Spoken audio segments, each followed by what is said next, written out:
Bapak dan Ibu guru hebat. Selamat pagi. Baik, pada kesempatan kali ini saya akan menyeminarkan apa yang saya sudah dapatkan di program pendidikan guru penggerak angkatan 6, dari mulai teorinya sampai dengan aksi nyatanya. Teori-teori ini berkaitan dengan budaya positif yang ada di sekolah. Nantinya kita akan belajar bagaimana cara menciptakan budaya positif di sekolah, cara menangani siswa dan siswi kita yang bermasalah, bagaimana caranya, akan dikupas tuntas dalam seminar kali ini. Sebelumnya ini adalah salah satu tugas saya untuk mendiseminasikan apa yang sudah saya dapatkan, dan ini bersifat wajib yang nantinya akan diupload di LMS Pendidikan Guru Penggerak dan juga platform media mengajar. Baik Bapak Ibu, saya kira semuanya sudah tahu dengan nama saya. Saya Narendra Indi Mahardika, MPD, calon guru penggerak angkatan 6 dari Kabupaten Sampang. Mari kita mulai dari yang pertama. Saya akan membacakan agenda pada pagi hari ini. Seminar akan dimulai dari pembukaan, dan yang kedua adalah pemahaman inti, penjelasan dari saya, dan yang terakhir nanti adalah refleksi dari Bapak Ibu guru. Mari kita buka seminar ini dengan pembacaan basmalah bersama-sama. Bismillahirrahmanirrahim. Baik Bapak Ibu, sebelum saya memulai, saya memiliki beberapa pertanyaan yang merupakan pertanyaan pemantik pada pagi hari ini. Pertanyaannya adalah, apakah Bapak Ibu setuju dengan pernyataan ini? Ada 3 pernyataan. Yang pertama, hukuman dapat mendisiplinkan anak. Apakah Bapak Ibu setuju? Mungkin ada yang mau menjawab. Hukuman dapat mendisiplinkan anak. Setuju atau tidak? Setuju. Monggo Pak Emik, siapa yang bisa menjawab? Kenapa kok bisa setuju? Pak Dayat, ini ada. Silakan Pak Jun, mungkin Pak Jun. Ada ya? Tak lupa. Mungkin ada anak kok. Di tengah Pak. Ada Pak Dayat. Pindah sunnah Pak Kade.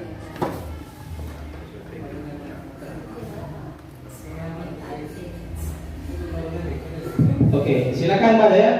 Terima kasih sebelumnya. Assalamualaikum warahmatullahi wabarakatuh.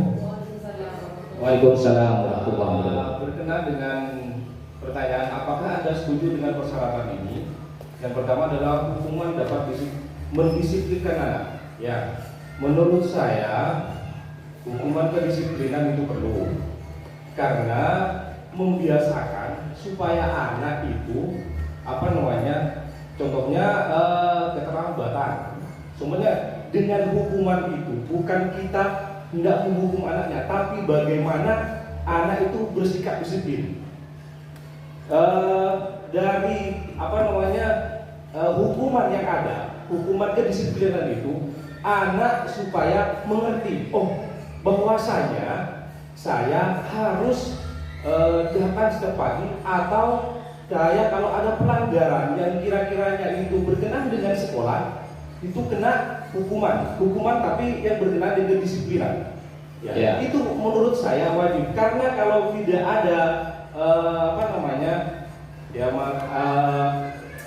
semacam peringatan hukuman dari guru, itu membuat enteng murid menurut saya. Tapi kedisiplinan itu tergantung kepada tingkat kesalahan murid. Ya, menurut saya seperti itu. Hukuman yang mendidik ini ya. Hukuman yang mendidik. Ya, hukuman baik. yang mendidik. Ya itu. Ya, baik. Terima kasih Pak Dayat. Jawabannya sangat luar biasa. Terima kasih sekali lagi. Baik, kita beralih ke pernyataan yang kedua, yakni pemberian hukuman dengan hal positif seperti membaca atau membersihkan halaman sekolah dapat mendisiplinkan, dapat meningkatkan disiplin anak. Setuju apa tidak?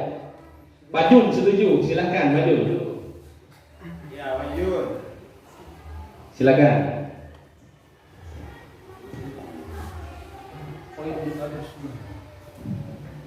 Saya sangat setuju dengan pemberian hukuman dengan hal positif seperti membaca atau membersihkan halaman sekolah dapat meningkatkan disiplin anak. Karena apa? Hal-hal yang sepele bisa menjadi hal yang positif dan menjadi satu kebiasaan. Karena apa? Ketika anak itu sering diadakan hukuman seperti halnya membaca dan juga membersihkan, maka hal yang positif akan timbul pada seorang anak. Dan itu menjadi satu kebiasaan baik di sekolah maupun juga di rumah. Seperti itu. Terima kasih. Baik, jadi intinya Pak Jun sangat setuju karena dengan hukuman-hukuman yang positif akan memberikan efek positif juga dan sedikit efek jera agar anak selalu memperhatikan gitu ya Pak Jun. Oke, terima kasih Pak Jun, jawaban yang juga sangat luar biasa. Sekarang kita akan beralih ke yang ketiga, yang terakhir. Memberi penghargaan dapat meningkatkan motivasi belajar anak. Apakah setuju Bapak Ibu? Setuju. Setuju. Pak Yadi mungkin Pak Yadi. Setuju atau tidak? Ya, terima kasih. Menurut saya memberi penghargaan dapat meningkatkan motivasi belajar siswa itu sangat setuju. Kenapa? Karena secara manusiawi sifat seseorang, entah siswa, guru, apresiasi itu penting, reward, penghargaan itu penting. Maka timbal baliknya, ketika reward itu ada, penghargaan itu ada, motivasi belajar anak dengan sendirinya itu akan tumbuh. Mungkin seperti itu, Pak. Itu Ya. manusiawi, Pak. Ya, baik. Terima kasih Pak Yadi. Jawabannya sangat menginspirasi. Tadi Pak Yadi bilang sangat setuju memberikan penghargaan agar timbul motivasi untuk anak belajar yang lebih giat lagi. Kurang lebih seperti itu ya Pak Yadi. Oke, kita lanjut ke slide yang kedua. Jadi ini adalah subtopik yang akan kita bahas pada kesempatan kali ini. Yang pertama adalah disiplin positif dan nilai-nilai kebajikan universal. Yang kedua, teori motivasi, hukuman dan penghargaan juga restitusi. Dan yang ketiga, keyakinan kelas. Yang keempat, kebutuhan dasar manusia dan dunia berkualitas. Yang kelima, restitusi mengenai 5 posisi kontrol. Dan yang terakhir adalah tahapan-tahapan segitiga restitusi. Baik, Bapak Ibu, yang akan kita bahas pertama kali adalah tentang disiplin positif dan nilai-nilai kebajikan universal. Nah, sekarang kita akan melakukan perubahan paradigma dengan mempraktekkan kegiatan kepalan tangan. Namun hal ini saya analogikan saja.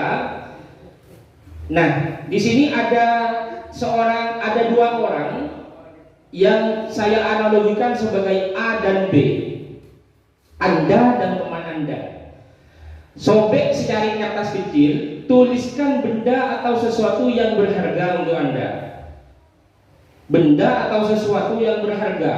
Bisa seperti rahasia mungkin ya. Rahasia ditulis di kertas yang tidak ada yang boleh tahu. Tidak ada yang boleh tahu mengenai apa isinya. Digenggam seerat mungkin, lalu letakkan di salah satu tangan, lalu digenggam seerat mungkin, lalu teman Anda akan mencoba dengan sekuat tenaga dengan berbagai cara untuk meminta Anda memberikan benda tersebut. Bisa membujuk, mengancam, atau memaksa, membuka dengan paksa. Apakah kira-kira Anda akan melepaskannya?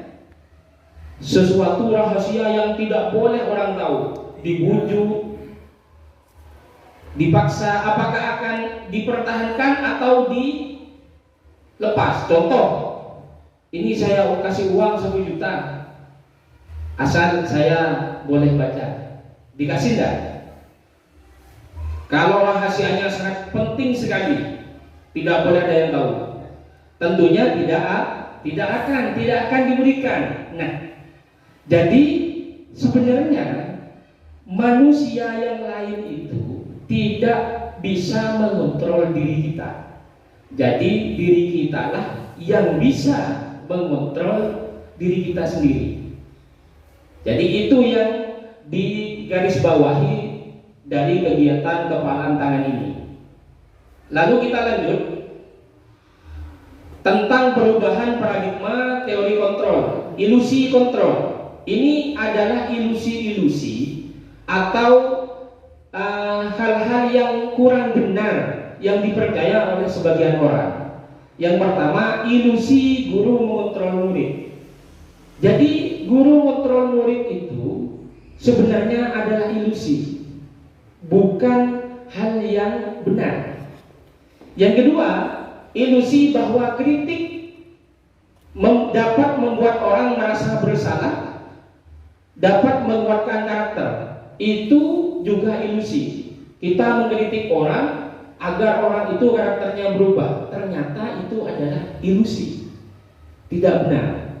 Dan yang ketiga, ilusi bahwa semua penguatan positif ini adalah berbicara dengan lemah lembut dengan orang, efektif dan bermanfaat. Itu juga ilusi. Dan yang terakhir, ilusi bahwa orang dewasa memiliki hak untuk memaksa. Ini juga ilusi. Orang dewasa bisa memaksa kepada orang yang lebih muda. Itu adalah ilusi juga. Lalu yang selanjutnya, ini adalah perubahan paradigma stimulus respon menjadi teori kontrol. Hal-hal yang sudah kita lakukan, termasuk saya sebelum saya tahu teori ini, mungkin saya lebih percaya kepada stimulus respon. Salah satunya adalah kita mencoba mengubah orang agar pandangan sama dengan kita. Ini sering kita lakukan ketika di rapat agar orang setuju dengan pendapat kita. Ternyata dalam teori kontrol kita berusaha memahami pandangan orang lain tentang dunia. Yang benar kita malah harus memahami pandangan orang lain tersebut. Itu yang seharusnya. Yang kedua, perilaku buruk dilihat sebagai suatu kesalahan. Siswa telat, salah. Biasanya kayak gitu. Siswa bajunya tidak rapi, salah. Biasanya kita seperti itu, termasuk saya. Namun sebenarnya dalam teori kontrol, semua perilaku itu memiliki tujuan. Kenapa siswa kok seperti itu? Nanti akan dijelaskan di bagian 5 kebutuhan dasar manusia. Dari kebutuhan dasar tersebut pasti ada yang tidak terpenuhi sehingga anak itu berbuat salah. Yang ketiga, orang lain bisa mengontrol saya. Bapak Ibu bilang ke dirinya sendiri, saya ini bisa dikontrol oleh kepala sekolah saya. Itu salah. Sebenarnya yang benar adalah hanya Anda yang bisa mengontrol diri Anda sendiri. Tidak bisa kita dikontrol oleh orang lain dalam teori kontrol. Yang selanjutnya, saya bisa mengontrol orang lain. Sebaliknya, dari yang pernyataan ketiga, ternyata Anda tidak bisa mengontrol orang lain. Yang kelima, pemaksaan ada pada saat bujukan gagal. Jadi kalau kita sudah membujuk siswa, ayo nak belajar yang rajin, maka biasanya kita akan lebih kasar dengan siswa. Kalau siswanya masih cengkal, masih tidak bisa diberitahu ya. Seumpamanya sudah diomongin, dihalus-halusin gitu. Ayo nak, kamu ini harus gini-gini, tetap jangan ngerjakan PR, pasti marah. Anda dibilangin beberapa kali, tetap aja seperti itu. Pasti seperti itu. Akhirnya memaksa. Itu salah juga ternyata Bapak Ibu. Menurut teori kontrol, kolaborasi dan konsensus menciptakan pilihan-pilihan baru. Ternyata kita juga harus berkolaborasi dengan siswa, berkonsensus dengan siswa. Konsensus itu adalah rembukan, berembuk dan menentukan pilihan-pilihan yang baik. Mungkin tugasnya Bapak Ibu terlalu berat untuk siswa, makanya mereka tidak mengerjakan. Seperti itu. Jadi itu dari teori kontrol. Yang terakhir, model berpikir menang kalah. Saya harus mempertahankan pendapat saya yang lain salah, itu salah ternyata. Dalam teori kontrol, model berpikir kita harus berubah menjadi menang-menang. Saya menang, menurut saya, teori saya, pendapat saya itu benar, pendapat orang lain pasti juga ada benarnya. Jadi jangan selalu menyalahkan orang lain. Itu dari teori kontrol. Nah, kita akan beralih kepada slide yang selanjutnya. Ini adalah penjabaran yang akan kita pelajari. Ini adalah 4 teori kontrol. Yang di atas itu Anda tidak bisa mengontrol semua perilaku, memiliki tujuan dan sampai ke something. Itu adalah teori kontrol yang sudah dijabarkan oleh Dr. William Glasser. Dan yang akan kita pelajari di sini nanti ada teori motivasi, entah itu internal motivation atau external motivation, dan juga 5 posisi kontrol, 5 kebutuhan dasar manusia, dan juga nanti juga ada segitiga restitusi, bagaimana cara untuk menangani siswa-siswa yang berkasus seperti itu. Mari kita lanjutkan. Kita harus tahu sebelum kita ke yang selanjutnya, kita harus tahu dulu makna disiplin. Disiplin di sini berasal dari bahasa Latin yang berarti belajar. Bahasa Latinnya disiplina, artinya belajar. Lalu makna asal dari kata ini berkonotasi dengan disiplin diri dari murid-murid Socrates dan Plato. Disiplin diri membuat orang menggali potensinya menuju sebuah tujuan apa yang dia hargai. Jadi disiplin itu sebenarnya harus berasal dari diri. Kita harus punya keinginan dulu. Kita mau, kalau guru, kita mau jadi guru seperti apa? Contoh, saya ingin menjadi guru yang mengajarnya baik di kelas. Berarti dari keinginan itu akan menjadi sikap disiplin kita. Jadi karena sudah punya keinginan, saya harus seperti itu, kayak gitu. Lalu, namun dalam budaya kita makna kata disiplin itu telah berubah. Yang ditulis merah itu adalah budaya kita, sesuatu yang dilakukan seseorang pada orang lain untuk mendapatkan kepatuhan, biar dibilang patuh. Disiplin itu patuh. Kalau patuh berarti disiplin, itu ternyata salah. Yang selanjutnya, disiplin dengan ketidaknyamanan, bukan dengan apa yang kita hargai atau pencapaian suatu tujuan mulia. Jadi bukan karena keinginan kita disiplin. Kita disiplin biasanya karena takut dengan ketidaknyamanan, takut dengan hukuman, kayak gitu. Ya, lanjut.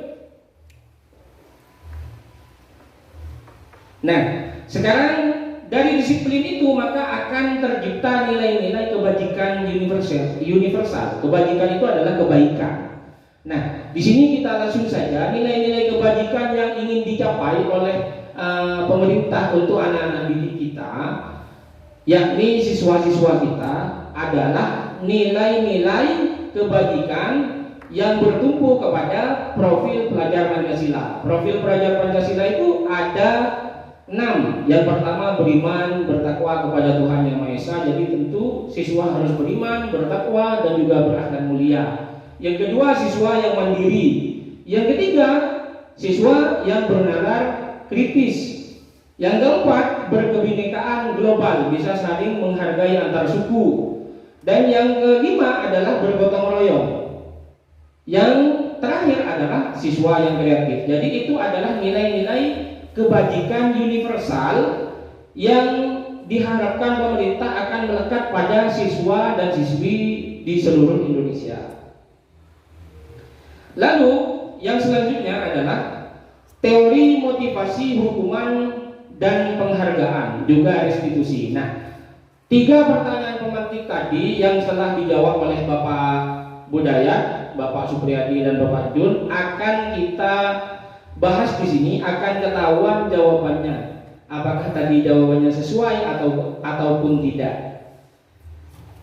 Dari yang pertama, kita akan membahas tentang teori motivasi perilaku manusia. Seperti yang saya sebutkan tadi, motivasi itu ada 2. Ada motivasi internal, ada motivasi eksternal.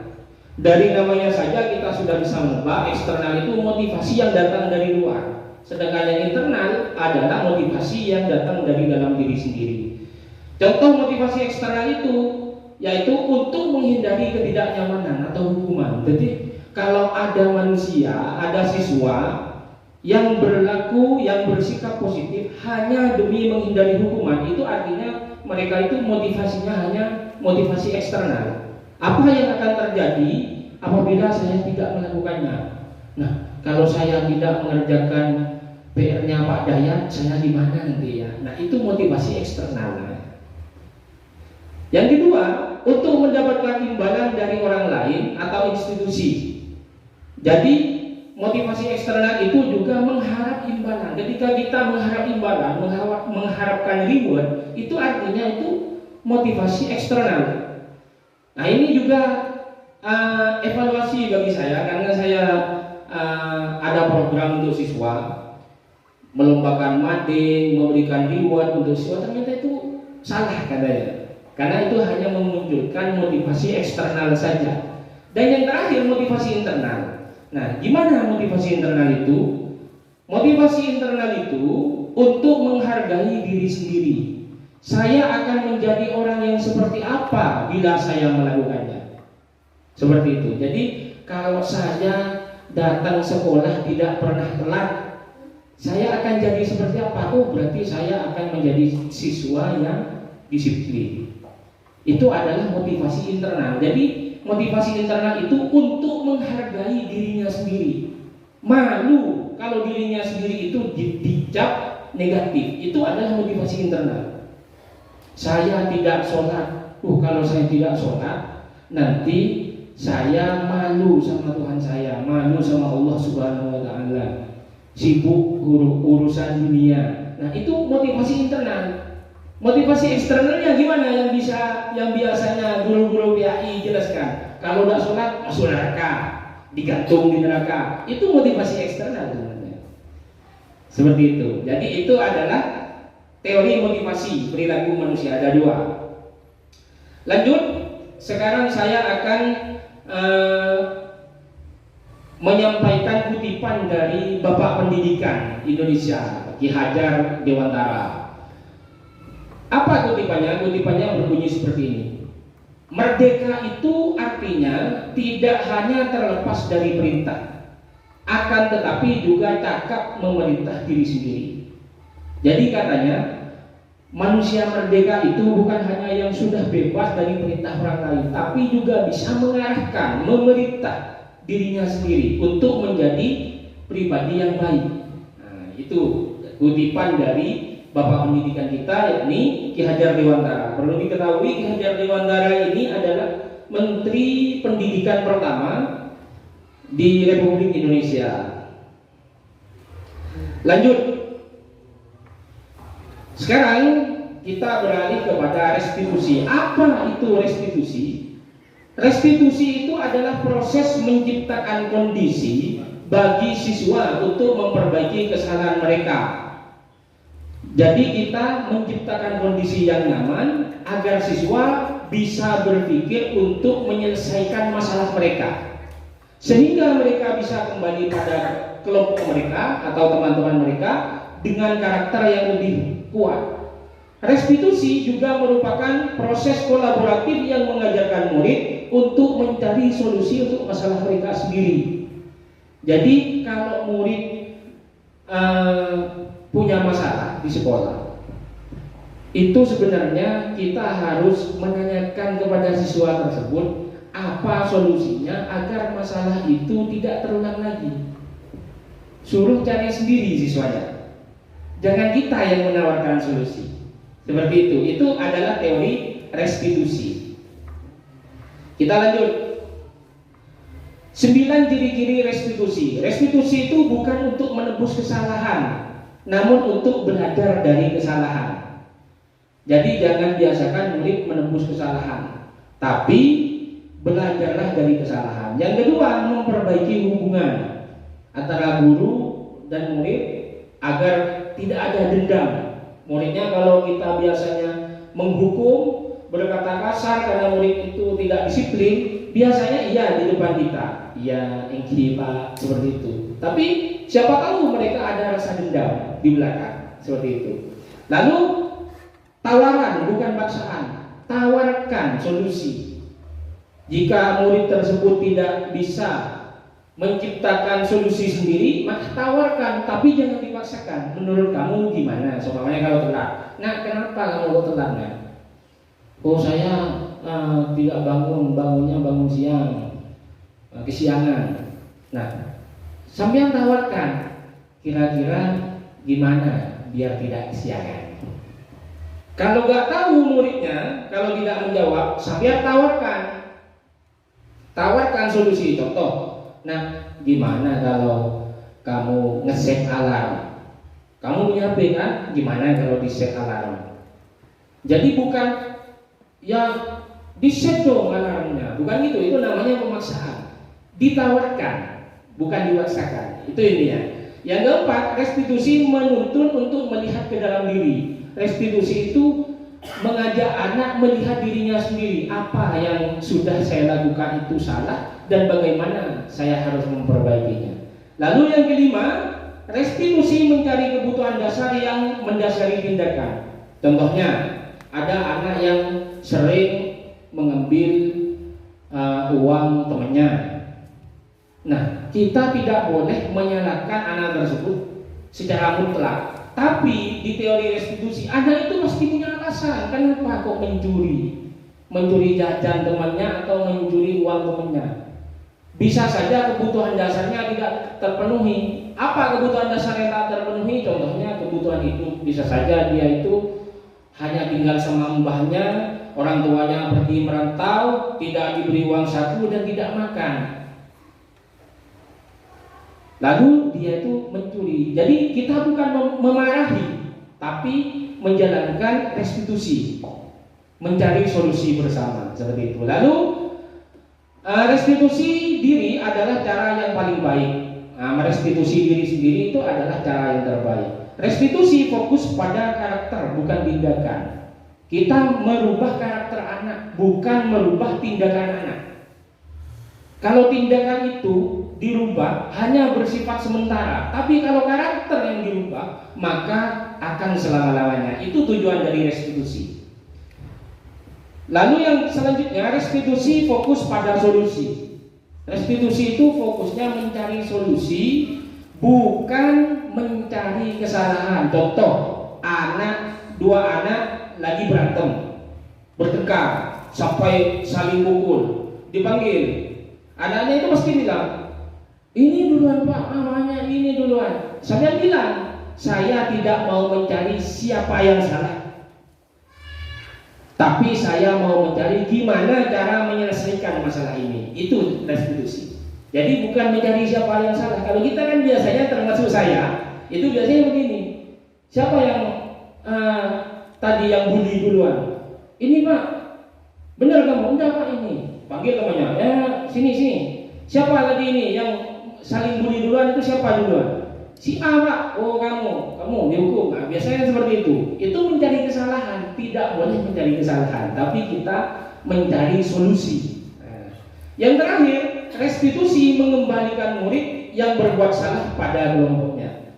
Jadi setelah murid itu berbuat salah, kalau kita melakukan proses segitiga restitusi itu, maka murid itu tidak akan minder, tidak akan sedih hati, karena mendapatkan solusi yang sesuai dengan dirinya. Karena kita menawarkan, atau murid tersebut mencari sendiri solusinya. Jadi solusinya bukan dari guru, tidak terpaksa murid tersebut. Jadi kembali ke kelasnya dengan perasaan yang senang, seperti itu. Lanjut, keyakinan kelas. Nah, keyakinan kelas ini kalau zaman dulu namanya peraturan kelas. Ini yang paling kuno. Yang paling kuno itu peraturan kelas. Yang lebih baru lagi, kesepakatan kelas. Dan yang terbaru di program pendidikan guru penggerak itu namanya keyakinan kelas. Kenapa kok keyakinan kelas? Kita bahas. Mengapa tidak peraturan saja? Mengapa harus keyakinan kelas? Kenapa yang asalnya peraturan diubah menjadi keyakinan kelas? Ada beberapa kasus di sini. Mengapa kita memiliki peraturan hanya menggunakan helm bila mengendarai kendaraan roda 2? Lalu ada juga mengapa kita memiliki peraturan 3M, menggunakan masker, mencuci tangan, dan menjaga jarak. Kenapa kok ada aturan itu? Untuk mencegah hal-hal negatif terjadi, ya kan? Dan apa yang terjadi kalau peraturan itu diterapkan? Apakah Bapak Ibu memang dengan senang hati menggunakan masker pada saat musim-musim COVID-19? Tentunya tidak, kan ya? Tidak, terpaksa. Karena peraturan itu sifatnya memaksa, bukan dari dirinya sendiri. Kalau keyakinan kelas itu seperti apa? Keyakinan kelas itu dibuat bersama-sama dengan siswa. Contoh, sekolah harus menggunakan ikat pinggang berwarna hitam. Gimana menurut kalian? Jangan langsung stempel kepala sekolah. Salah itu. Kita harus mendiskusikan dulu. Loh, Bu, saya tidak punya uang, Bu, untuk beli yang warna hitam. Saya punyanya hanya warna kuning. Itu pun diberi oleh tetangga saya. Nah, kalau sudah seperti itu, apakah kita harus memaksa kepadanya? Tidak. Nah, jadi tergantung kondisinya. Keyakinan kelas itu dibuat sesuai kondisi kelas, kondisi anak pada saat itu. Lanjut. Nah, ini adalah kegiatan pendalaman keyakinan kelas menggunakan tabel T dan tabel Y. Jadi rincinya di sini, di slide yang selanjutnya. Contoh, keyakinan kelas tentang hormat, saling menghormati. Ada 3 di sini: terdengar, terlihat, dan berperilaku. Terdengar itu kata-kata siswa tersebut harus terdengar menghormati orang lain. Kedengarannya harus menghormati orang lain. Contoh, kita bisa selesaikan ini bersama. Tolong ya. Jadi kalau pemerintah bilang tolong ya, itu berarti menghormati orang lain. Kata-katanya menghormati orang lain. Terdengar menghormati orang lain. Yang kedua, terlihat. Terlihat itu sikapnya. Sikapnya berempati terhadap perasaan orang lain. Memegang barang milik orang lain hanya dengan setelah meminta izin. Contoh, minjem, pinjam barang temannya, HP temannya. Itu tidak langsung mengambil, tapi izin dulu. Saya pinjam HP-nya ya. Nah, itu artinya kelihatannya terlihat hormat kepada orang lain, perilakunya. Yang terakhir adalah perilaku seperti tersenyum ramah. Perilakunya ketika bertemu orang lain, bukan sikapnya, tapi perilakunya itu. Ya. Seperti hormat, datang tepat waktu. Tidak tampak seperti sering hadir terlambat. Itu konotasi negatifnya. Jadi ketika kita membuat keyakinan kelas, kita jelaskan kepada anak datang tepat waktu. Jadi kalau tidak datang tepat waktu, apa anak? Ya berarti sering terlambat. Kalau sering terlambat berarti melanggar keyakinan kelas yang sudah disepakati. Kalau sudah disepakati, kita bisa menegur siswa. Itu kan sudah kesepakatan kita. Bukan saya yang membuat, tapi saya, kamu, dan teman-temannya. Kenapa kok masih dilanggar? Seperti itu. Lanjut. Nah, ini beda dari peraturan kelas dan keyakinan kelas. Contoh, kalau peraturan kelas itu biasanya bunyinya seperti ini: kembalikan buku kepada tempatnya. Kalau keyakinan kelas cukup tulis saja tanggung jawab. Jadi kita harus menanggung jawabkan apa yang sudah kita laksanakan, yang kita sudah lakukan. Contoh, kita pinjam buku, ya kita harus bertanggung jawab untuk mengembalikan. Kayak gitu. Dilarang mengganggu orang lain, diubah menghormati orang lain. Itu keyakinan kelas. Hadir di sekolah 15 menit sebelum pembelajaran dimulai. Nah, keyakinan kelasnya menghormati orang lain dan berkomitmen, menghormati gurunya, menghormati temannya yang sudah tepat waktu, dan juga berkomitmen menjadikan dirinya sebagai orang yang disiplin. Dilarang melakukan kekerasan.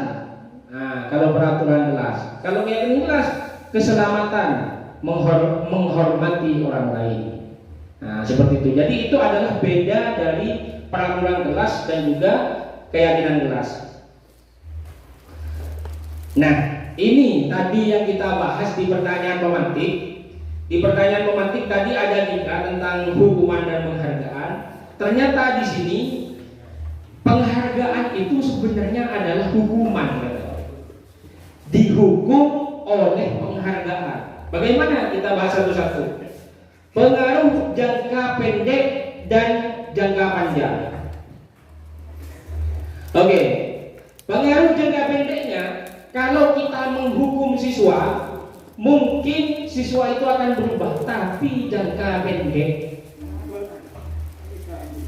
Terus gimana jangka panjangnya? Jangka panjangnya pasti akan itu mengulangi lagi kalau kita hukum. Yang kedua, penghargaan itu menghukum. Penghargaan itu menghukum, Bapak Ibu. Contoh ini, Hari Guru. Nah, pas bedah saya pun ngarep oleh penghargaan kok ya. Ternyata tak sesuai kenyataan. Nah, itu adalah hukuman paling berat itu bagi orang yang sudah mengharap itu.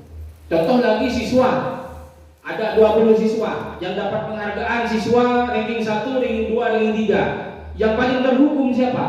Yang ranking 4. Aduh, kok pun kalah situ. Cuma kalah 1 saya nilainya. Yang ranking 3 rata-ratanya 90, saya 89.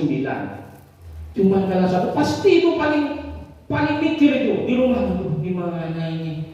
Seperti itu pasti merasa paling terhukum. Yang ketiga, penghargaan mengurangi ketepatan. Nah, kalau ini saya mau berbicara riset. Ada dari William Glasser melakukan riset. Risetnya seperti ini. Anak-anak itu suruh mencocokkan 2 wajah. Setiap lembar itu ada 2 wajah. Ada yang benar-benar sama, ada yang sedikit berbeda. Nah, ada anak yang dibayar. Siap kalau kamu melakukan kesalahan hanya 1 kali dalam 10 lembar, berarti salahnya 1. Kamu saya beri uang 100.000. Dan akhirnya apa? Yang dibayar itu tidak ada yang bisa. Dari sejumlah sampel siswa yang dibayar, tidak ada yang bisa, salahnya 1 saja. Tidak bisa mendapat. Tapi siswa yang tidak dibayar ada yang bisa, bahkan ada yang bisa benar semua. Oh, yang ini sama, yang ini tidak sama, yang ini tidak sama. Ada yang benar semua. Itu risetnya William Glasser. Nah, lanjut. Penghargaan itu tidak efektif.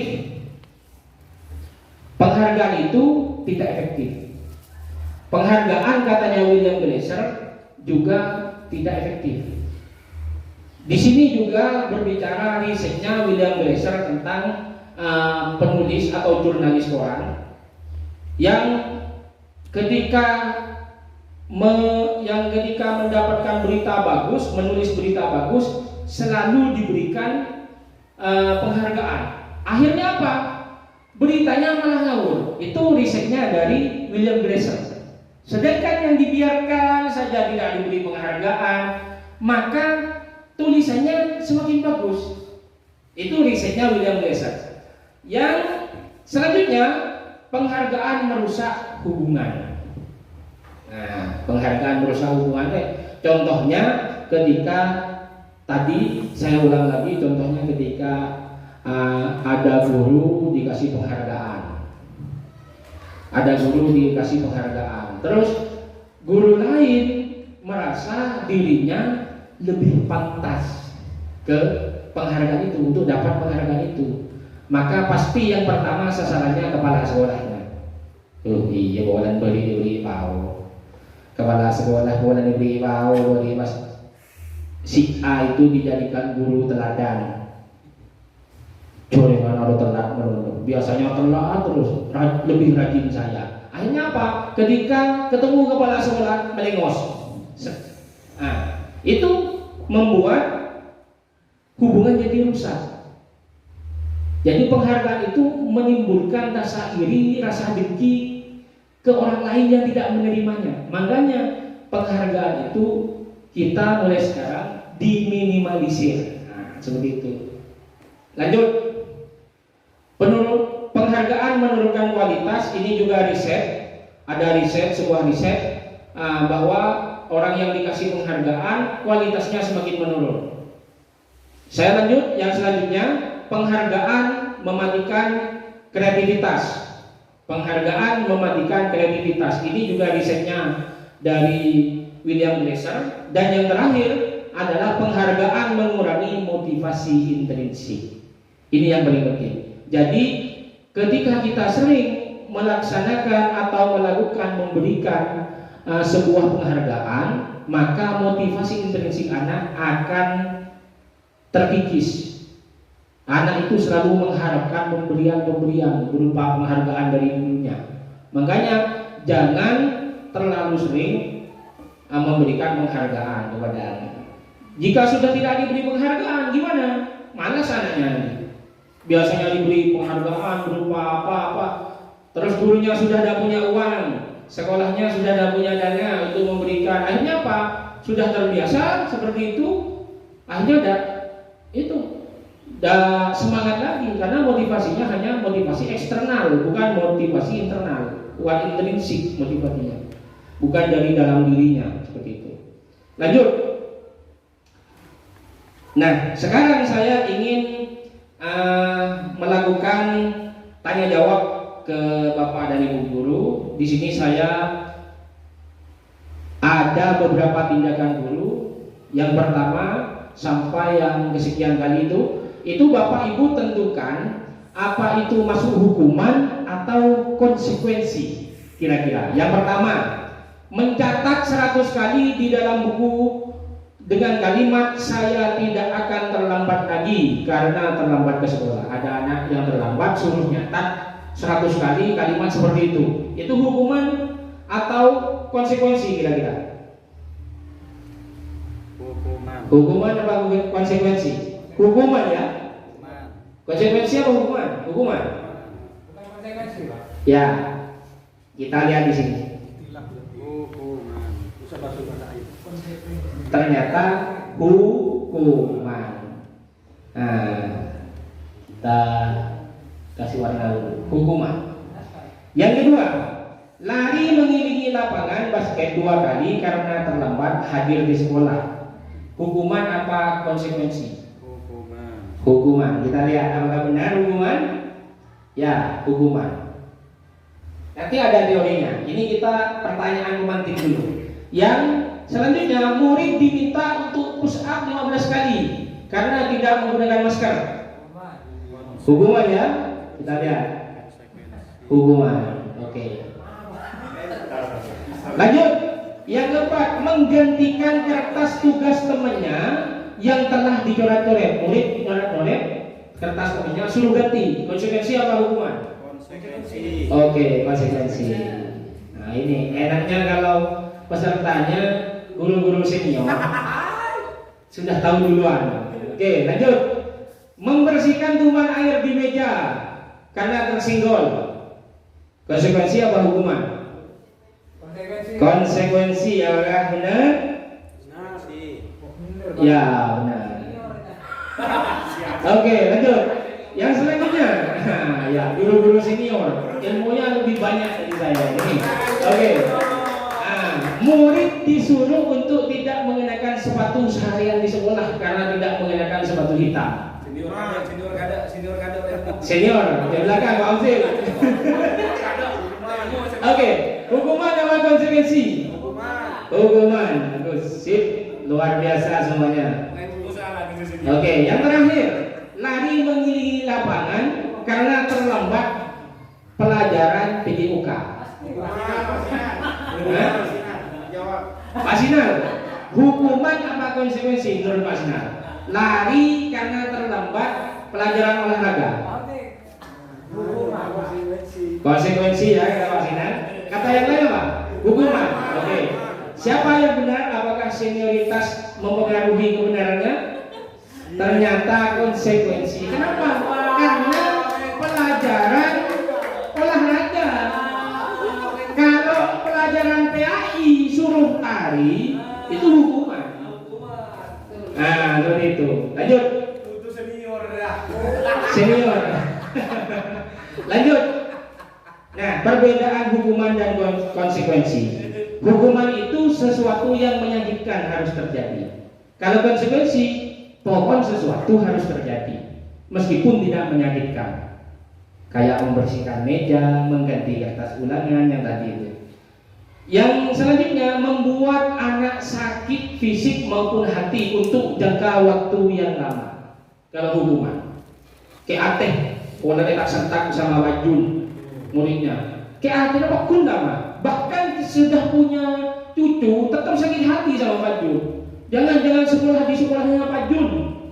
Saya dulu pernah dimarahi sama Pak Jun. Nah, kayak gitu biasanya kalau hukuman. Kalau konsekuensi, membuat anak merasa tidak nyaman dalam waktu yang jangka pendek saja. Yang kedua, anak membenci kedisiplinan. Kalau dihukum, anak itu malah benci, malah melawan. Sedangkan konsekuensi, anak menghargai kedisiplinan. Itu. Kalau hukuman itu bersifat paksaan, kalau konsekuensi itu bersifat stimulus dan tanggapan. Ada respon, ada tanggapan, ada tindakan, ada respon. Tindakan dari guru direspon oleh siswa. Terus yang selanjutnya, mendorong anak menyakiti diri sendiri. Contohnya, berdiri di depan kelas dengan satu kaki, menyakiti diri sendiri kalau hukuman. Kalau konsekuensi, mendorong anak agar mudah menyesuaikan diri. Lanjut, konsep diri yang buruk. Kalau hukuman itu konsepnya buruk, pasti buruk. Dan yang konsekuensi baik. Selanjutnya, anak belajar untuk menyembunyikan kesalahan. Kalau hukuman, diberikan hukuman, ayo sini yang tadi telat berdiri di lapangan. Pasti ada yang ngaku, gurunya ada lihat sombongnya. Anak-anak cuma lari masuk kelasnya, gurunya, ayo sini, siapa tadi yang telat? Dia ngaku. Kenapa? Karena tahu sudah mau dapat hukuman. Tapi kalau konsekuensi, anak belajar untuk mematuhi peraturan, begitu.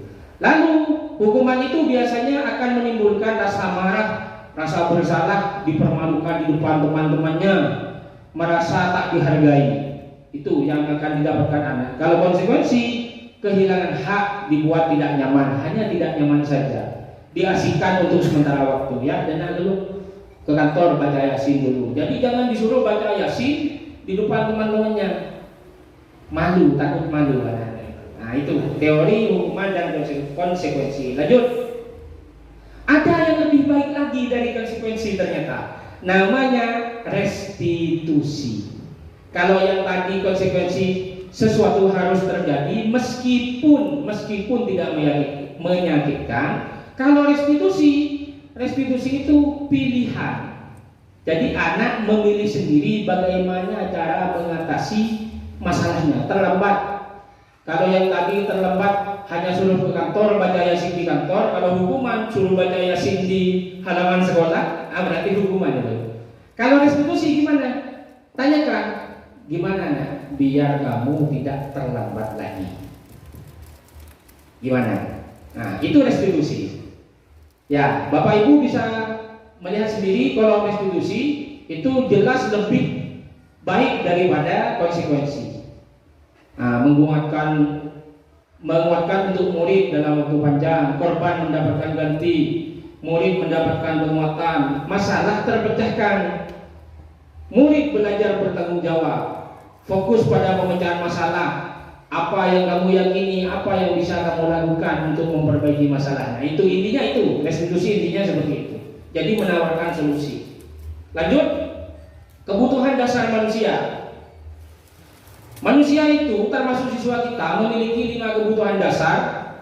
Yang pertama adalah kebutuhan bertahan hidup. Yang kedua, rasa kasih sayang dan rasa diterima. Bertahan hidup itu makan, pakaian, itu bertahan hidup. Kalau kasih sayang itu biasanya yang sering dimarahi oleh gurunya, biasanya itu akan kurang rasa kasih sayang dari gurunya dan merasa tidak diterima di kelasnya. Mesti kok yang disindir sama bapak ini. Nah itu kurang kasih sayang. Terus penguasaan itu anak-anak itu juga perlu memiliki kebutuhan dasar penguasaan. Penguasaan itu artinya apa? Dijadikan ketua kelompok, itu ada penguasaan, mengatur kelompoknya, mengatur grupnya, mengatur temannya, itu adalah kebutuhan juga. Kebebasan itu juga kebutuhan anak. Ingin bermain, ingin mengerjakan tugas yang seperti ini, yang seperti ini tidak suka. Nah itu kebebasan. Yang terakhir kesenangan. Anak-anak itu juga membutuhkan kesenangan. Jadi kalau gurunya nyampe kelas, Assalamualaikum warahmatullahi wabarakatuh. Ya anak buka. Nah itu sudah kebutuhan dasar kesenangannya sudah diambil oleh bapak ibu itu. Jadi masuk kelas itu, oke anak-anak selamat pagi semuanya. Nah kayak gitu. Jadi kita berusaha untuk akrab dengan anak, biar anak-anak senang dengan pelajaran kita, gitu. Lanjut. Sekarang 5 posisi kontrol. Ada 5 posisi kontrol yang bisa kita pelajari di sini. Yang pertama itu penghukum, pembuat orang merasa bersalah sampai kepada manajer. Tentunya manajer itu adalah yang paling baik. Sini saya punya video, Bapak Ibu perhatikan dan simak baik-baik, dengarkan baik-baik. Ini adalah contoh 5 posisi kontrol. Di mana speakernya Om? Speakernya sebelah mana? Sebelah dulu. Full on, itunya di bawah Sudah. sini. Oke. Oh, oke. Sangat bahagia ibu dan bapak guru hebat dalam menentukan 5 posisi. Nah ini 5 posisi kontrol. Yang pertama posisi penghukum. Seperti ini. Ada anak yang telat.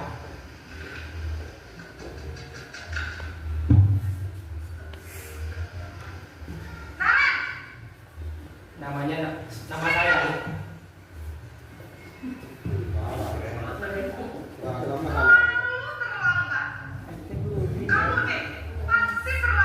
Ini posisi penghukum. Apa coba? Alasan kamu apa lagi? Kapan sih kamu tidak terlambat? Malas sekali ya kamu jadi anak. Dasar pemalas. Kamu kapok sih kamu. Sudah berapa kali terlambat? Sana, kamu keliling lapangan basket 2 kali. Kenapa saya harus ke basket? Kenapa? Kamu lawan ibu. Berani-beraninya jawab. Sudah terlambat, masih berani jawab pula. Sekarang, keliling lapangan basket 5 kali sekalian. Biar kamu Itu penghukum. pergi sana. Posisi penghukum biasanya imam dan Ini adalah posisi pembuat merasa bersalah.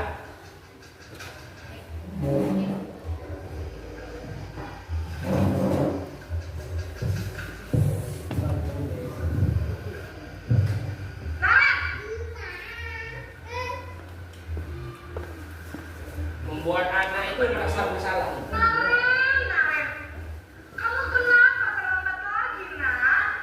Ya Tuhan, Naren, kamu senang ya bikin ibu susah ya?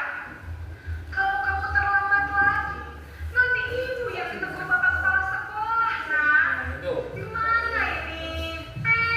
Sekarang ibu harus apa coba? Lain kali jangan tidak akan kuat lagi kamu. Maaf ya Bu. Nah intinya seperti itu. Kalau membuat merasa bersalah. Kata ragam, ketika akan Ini posisi yang selanjutnya. Posisi teman.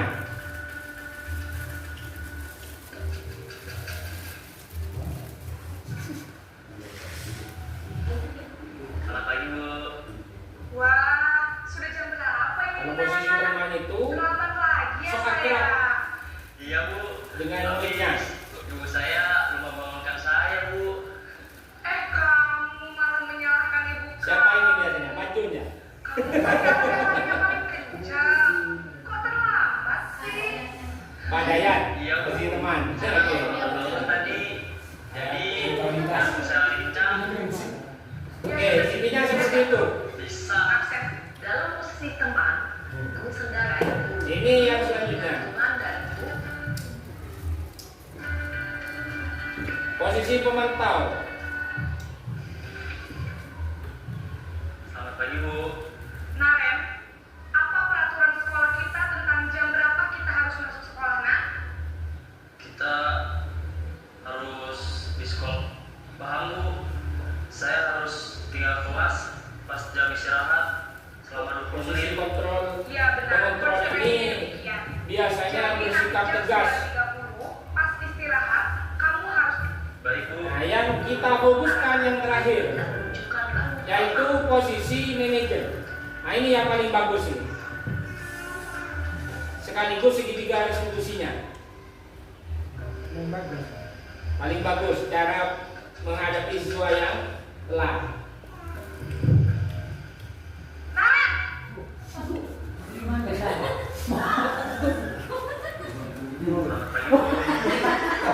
pagi Bu. Maaf Bu. Saya lambat.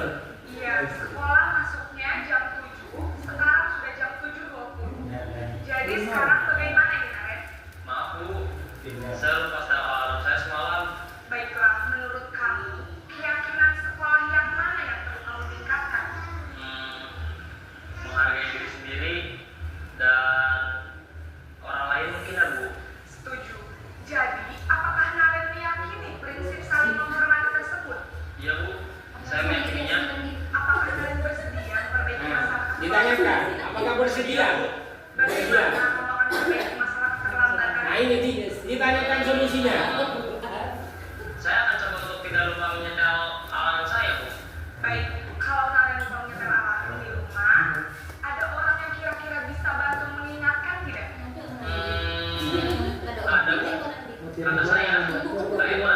Ada lagi selain KM? Selain Kak Emma, ada Setel alarm kapan nih, Naren? setelah pulang sekolah. Nah, intinya seperti itu. 5 posisi kontrol Bapak Ibu.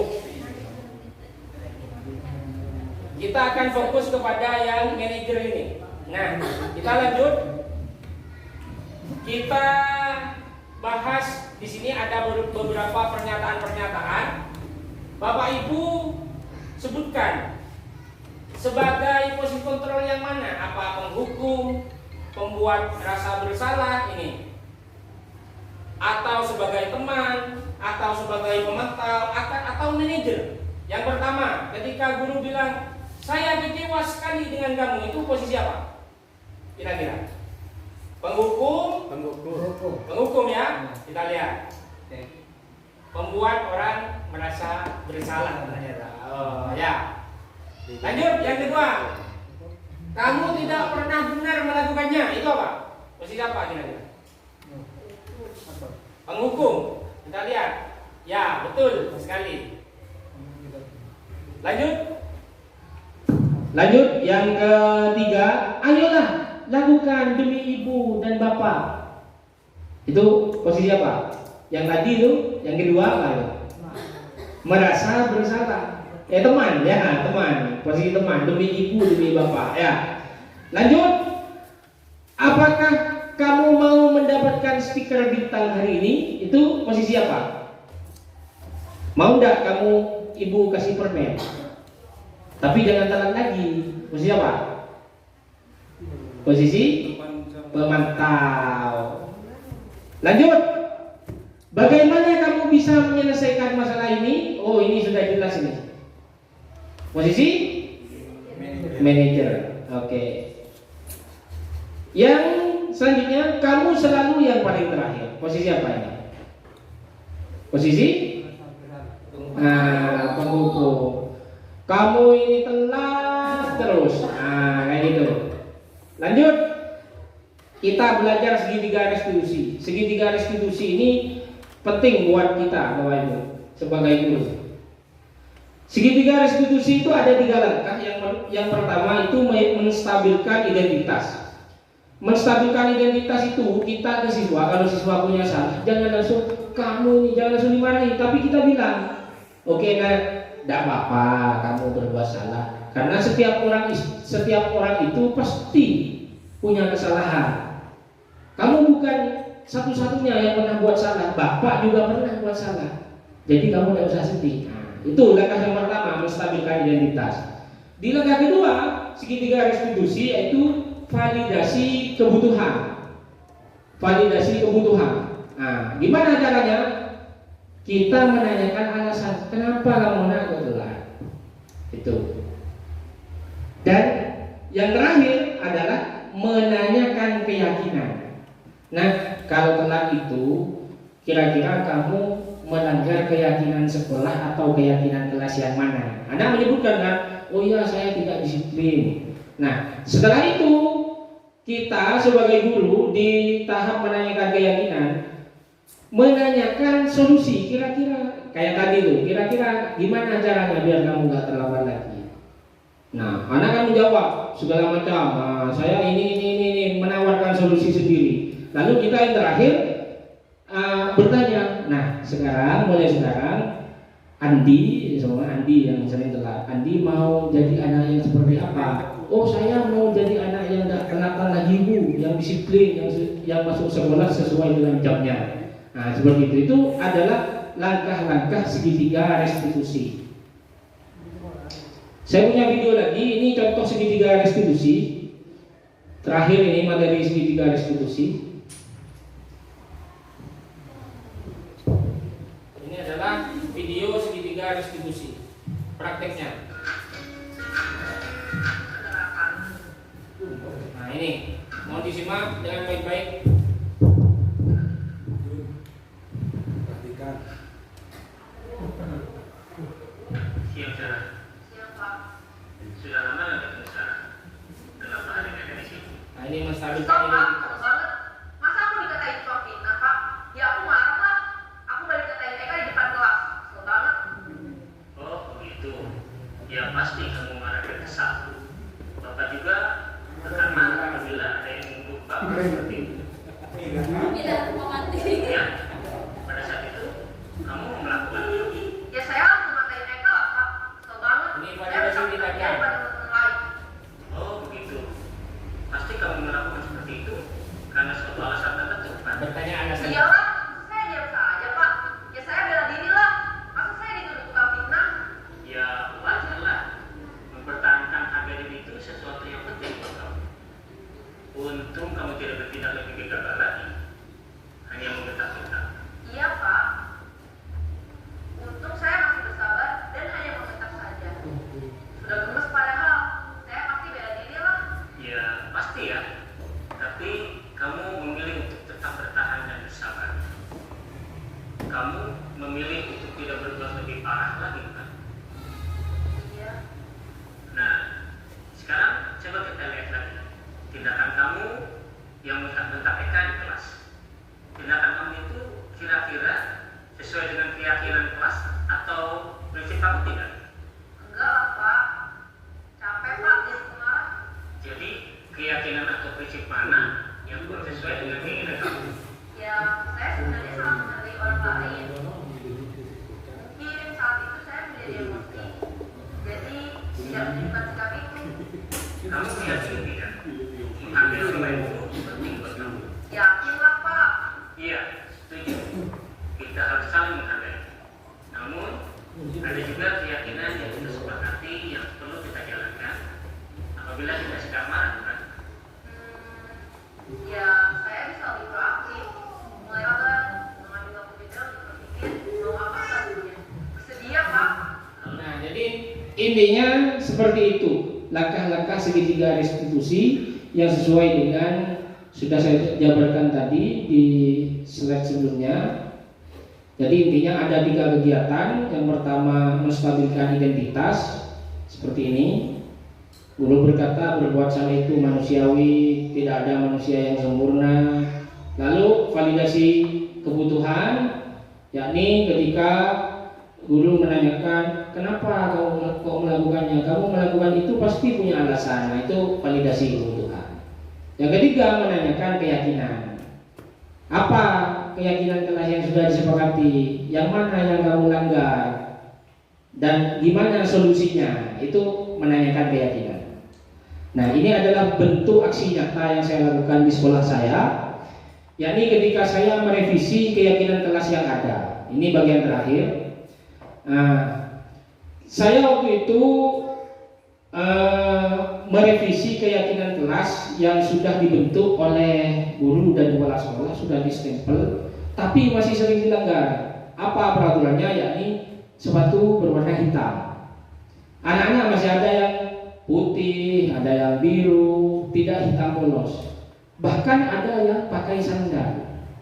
Ketika saya menerapkan teori keyakinan kelas, saya merevisi, mengumpulkan anak-anak, kira-kira kenapa kok anak-anak sering melanggar. Ternyata Bapak Ibu, anak-anak memang tidak punya lagi sepatu dan tidak punya uang untuk membelinya. Jadi bagaimana? Akhirnya direvisi peraturan atau keyakinan kelas, keyakinan sekolah itu saya revisi, saya ajukan kepada guru-guru dan kepala sekolah untuk direvisi agar tidak harus berwarna hitam, tapi sebisa mungkin berwarna hitam. Sedangkan gimana yang memakai sandal? Saya konsultasikan kepala sekolah akan mendiskusikan dengan yayasan, mungkin nanti ada bantuan jika siswa dan siswi tersebut memang beneran orang yang tidak mampu. Karena di lingkungan saya ekonominya itu memang ekonomi yang menengah ke bawah, bahkan banyak yang ekonomi bawah. Banyak yang tidak ada ibunya, tidak ada bapaknya, tinggal sama mbahnya, seperti itu. Jadi itu adalah aksi nyata yang saya lakukan dalam budaya positif di sekolah, menciptakan budaya positif di sekolah. Itu salah satu aksi nyata saya. Sekarang saya mau merefleksikan apa yang sudah kita diskusikan bersama-sama. Hal baru apa yang mengubah paradigma Bapak Ibu yang Bapak Ibu dapatkan hari ini? Apa kira-kira? Siapa yang bisa? Pak Humsil mungkin? Pak Humsil. Apa hal baru yang mengubah pemikiran Bapak Ibu dan yang didapatkan hari ini? Monggo Pak Humsil. Pakai mic Pak, pakai mic Pak. Oke.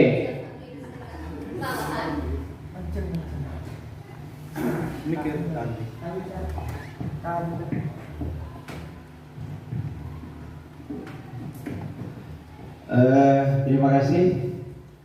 Dari kegiatan seminar yang saya ikuti pada hari ini dapat saya garis bawahi bahwa ternyata tidak semua perilaku dan tindakan melanggar dari siswa itu kita harus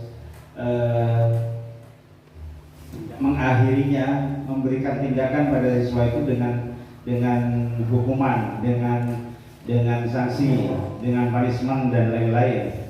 Tetapi juga bisa dengan apresiasi, karena seperti yang Bapak pemateri sampaikan tadi bahwa ternyata ada perbedaan memang antara konsekuensi dengan hukuman. Ini yang merupakan ilmu baru bagi saya, karena selama ini teman-teman guru itu terutama di Pekanbagan Sangkalan mungkin masih awam dengan apa sih yang disebut dengan sanksi, kemudian berikut apa juga yang disebut dengan hukuman. Oleh karenanya dengan adanya seminar ini kita sudah memiliki satu benang merah gitu loh, mengenai kalau gini sanksi, kalau seperti ini hukuman gitu Bapak pemateri. Terima kasih. Oke, baik. Terima kasih Pak Umsil. Sekarang yang terakhir mungkin Pak Sinal. Pak Sinal bisa Pak Sinal. Oke, saya akan menjadi among. Among itu guru. Saya akan menjadi guru yang seperti apa setelah mengikuti seminar ini? Bisa Pak Sinal? Ayo mungkin siapa yang bisa? Ustadz Herilana mungkin mau menjadi guru yang seperti apa setelah mengikuti seminar ini?